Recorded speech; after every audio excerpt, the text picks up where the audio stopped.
আসসালামু আলাইকুম রহমতুল্লাহ। সুপ্রিয় দর্শক, আমাদের মধ্যে একটি আমল দেখা যায়।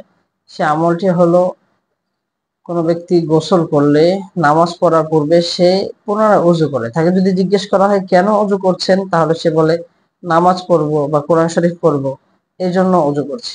আসলে দেখুন, কোনো ব্যক্তি যদি যথাযথ রীতি মেনে যথাযথভাবে গোসল করে, অর্থাৎ গোসলের যে সমস্ত ফরজ আছে, 3টি ফরজ, কুলি করা, নাকে পানি দেয়া, সারা শরীরের মধ্যে পানি প্রবাহিত করে দেয়া, এই 3টি রীতি মেনে যথাযথভাবে যদি কেউ গোসল করে, তাহলে তাকে অন্য কোনো ইবাদত করার জন্য, সালাত অথবা কোরআন তেলাওয়াত, যেগুলি কাজের জন্য ওযুর প্রয়োজন হয়, এর জন্য তাকে পুনরায় আর ওযু করার প্রয়োজন নেই। কেননা গোসলটাই তার ওযুর কাজ করে ফেলে, অর্থাৎ পবিত্রতা পূর্ণ অর্জিত হয়ে যায় গোসলের মাধ্যমে, পুনরায় ওযু করার প্রয়োজন নেই।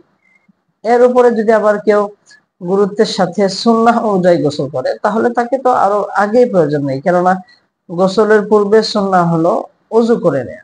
আর এই সুন্নাহ অনুযায়ী কেউ যদি গোসল করে, তাহলে তার আরো আগেই আহ অন্য কোনো নামাজ আদায়ের জন্য পুনরায় ওযু করার প্রয়োজন নেই। এটা আমাদের সমাজে একটি ভুল প্রচলন।